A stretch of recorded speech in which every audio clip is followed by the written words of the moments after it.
Well, hello. Welcome to P.B.M. Vending. This is the second or third video in our new channel on YouTube, which has been a mess. If you want to, you can watch the last video, and I explained all about that. We did a reintroduction. And part of the reintroduction that I want to do, this is going to be kind of a continuation, is I want to talk about our business plan versus other people's business plans. Now, before we get started, if you would reach down and hit the subscribe button, it's free, doesn't cost you anything. And also, I think there's a button that you can touch that will notify you when new videos are released. Punch that for me too. I am not going to monetize, but I do want to share with as many people as possible, and you can help me do that. All right, so we started this half-heartedly about 8 months ago, I guess. It doesn't matter. But we stuttered, stopped, started, stuttered, and then when we were ready to get back on our feet, my computer got hacked, and so we got ready to go again, and then my state's been put under lockdown, and so here we are. So I think what I'm going to do is I'm going to do a series of videos to kind of bridge the gap of what's happened. And one of the big things I want to talk about is the business plan. Now, first off, I want you to understand I'm not saying mine is better or worse. I'm not saying that other people's are better or worse. I'm saying they're different. And I did hear I was watching a video last night, which I watched a lot of videos in the last however long to learn some of the neat tricks of the trade and stuff like that. But I did watch a video last night where Vending, he said exactly what I'm about to say. And it goes like this. Most guys, when they get started, if you watch those videos, they will say, buy cheap machines, buy triple head machines, and to get started. Now, cheap machines, if I were going to do this full time and on my own, I would do that plan. Because in order to buy used cheap machines, you have to have time to work on them. You have to have time to paint. You have to have the time and money to have inventory on parts like the Vendstar 3000. If you get those little doors where the candy comes out, you got to have an inventory of those. And the plastic tray where it comes out on, you got to have an inventory of those. And the coin mechanism, you have to have an inventory of those because all of those break on those machines. Okay? If you know that and you're willing to deal with that, I think that's a perfect game plan. I really do. The point is, I don't have that kind of time. As I've said in videos before, I work between 80 and 90 hours a week. I have 2 jobs, plus our ministry, plus the videos, plus my Bible study class. I mean, I just don't have time. And so I use a placement company to find spots for my machines. They're good at locating them. They're not very good at picking out the types of places I want to be in, but that's a different issue. And so then, which is different from most people's game plan because most of these guys that I watch go do it full time. So they get these cheap machines, they refurbish them, and then they go place them themselves. That's the smart way to do it if you got the time. I don't. So what I have to do is I was going to buy, at the beginning I was going to buy nothing but new machines.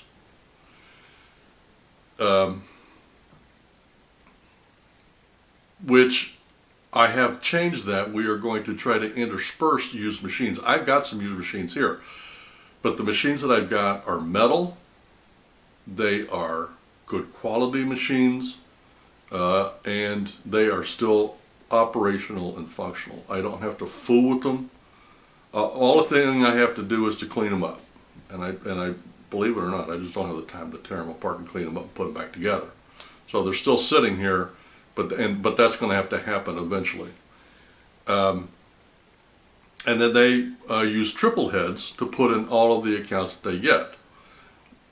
And their reasoning is, first, it's cheap. Secondly, when it's in the spot, you have 3 times the chance of getting a sale, which is true. I mean, there's no doubting that. That's true. The problem with that is, first off, it's a triple head. And if I'm going to use new or good quality used machines, it's going to cost a lot more to have a triple head sitting there than if I put a single head there. Okay? That's first thing. Second thing, if you put a triple head in, and let's assume that each bag of candy costs, I don't know, 12 bucks. Okay? So 12 times 3 is 36 bucks plus tax. You got 40 bucks sitting there in candy, ballpark. So 40 bucks plus 90 bucks for the machine is 130, plus 50 for the placement is 180. And that's a single head. Or no, that would be a triple head. A single head, well, let's go back and redo that math, because I think I got my numbers confused. If we use a single head, we have $90 for the machine, $12 for the candy, so we're at 102 plus 50, so 152 to get the machine placed. Remember that number, 152. If we place a triple head, we've got 180 for a new triple head, 36 for the candy, so we're at 220, ballpark, 210. Plus placement is 50 to 260. So now we've got 260 for a triple head or 152 for a single head. Now, if I'm going to get triple sales, I don't mind spending for the triple head. The problem is this. If you do that in every stop, then every account you will have $200+ sitting in that business. Every account doesn't deserve the same. There are some accounts that are going to get very, very little, whether you have a single head or a triple head. Why would you spend 200 when you can spend 100? Put in the 100. So here's how our game plan is going to work. When we get a location, we're going to put in single head machines. Okay? So, and we're going to wait some time. I've got one right now that I'm going to try to switch out. And we've probably got 10 machines placed, and there's only one of them where I'm going to put a triple head. The rest of them are kind of, they're okay. You know, they're generating something. But you figure if I've got 10 accounts and I had a triple head in each one, I would have $2,000 in machines, whereas if I have 10 and I've only got 100 in each, I've got 1,000. So it's half the cost. All right? But if you put out 10 single heads and you find one that's producing well, you pull that single head back, put in a triple head. That way you're putting your expensive resources only where you know the traffic is going to warrant it. Everybody else, I mean, you still have an account, you still have your machine placed, it's still earning you some money. It's just not worth putting in a triple head machine. And that's going to be our business model, and that's how we're going to go forward. Now, in a month or two, I'm going to just break every rule I just said. And here's why. Because over time, because everybody thinks that, a lot of the machines that I have purchased that are used are triple heads.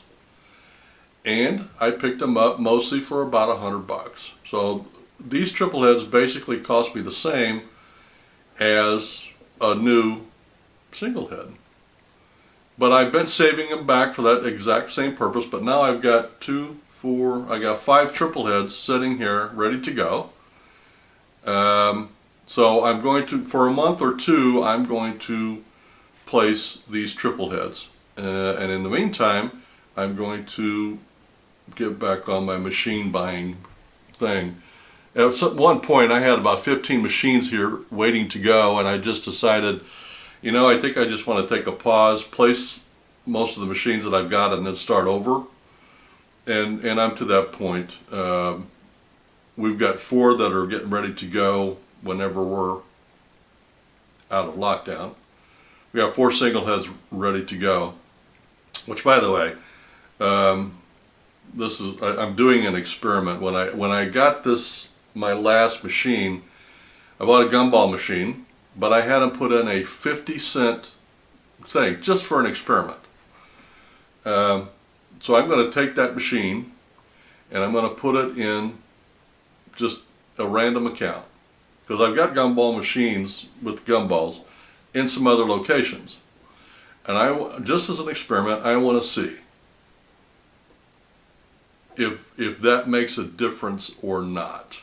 I mean, if I sell the same number of gumballs, then I'm switching all of my gumballs to 50 cents. But if I sell half of the amount, then I'm going to go back to the quarter machines, because I'd rather sell a lot of volume than just sell some expensive gumballs. But my thinking was this. If a parent walks into a restaurant with a kid, and the kid sees the bright machine, and he says, "Daddy, Daddy, I want a gumball," is the dad going to say, "Okay," or is he going to say, "Okay, oh, wait a minute, that's 50 cents, no, we're not doing that"? I don't see that happening. I see the same number of gumballs going out the door, whether they're a quarter or 50 cents. But I don't know that, so I bought one machine, I had it fitted, and we're going to place it again whenever we get these 4 placed. And I'll bring you up to date. I'll let you know in a couple of months how that's going. So the business model we're using is not all triple heads. It is not all used machines. It's a combination of both. And when we go into businesses, we're going to have a system here so that we can save as much of God's resources as we can and get the biggest bang for our buck. And that is put out single head machines in every account, and when you find a promising account, you pull back that single head and you put a triple head in there. And as we go forward, hopefully that will be able to maximize our money so that we don't have, what a terrible thing to have a $200 machine sitting there with $40 in candy going bad, so now you have to throw if I'm going to throw candy out, I'd rather throw $12 than $40. All right? So anyway, hopefully it will save on the resources, and we'll be able to grow a little bit more steady and a little bit soundly. Well, that's about all I wanted to talk about was the business model we were going to follow. If you would, again, I'm not going to monetize this, but I do want to share with as many people as possible our journey. So if you would reach down there and hit subscribe, it's free, don't cost you anything. And I think there's a button a little whistle or bell or something that you can click on that will notify you whenever new content is released. If you reach down there and touch those 2 buttons, that'd be great. I hope you enjoy the content. If you've got some feedback, I'd love to hear it, because I don't want to just be a one-way communication. 2-way is great. So write me in the comments section and share your knowledge and information with me as I share with you. And anyway, that's about all I want to say. My name is Brian. This is P.B.M. Vending, and we'll see you in the next video. See you later.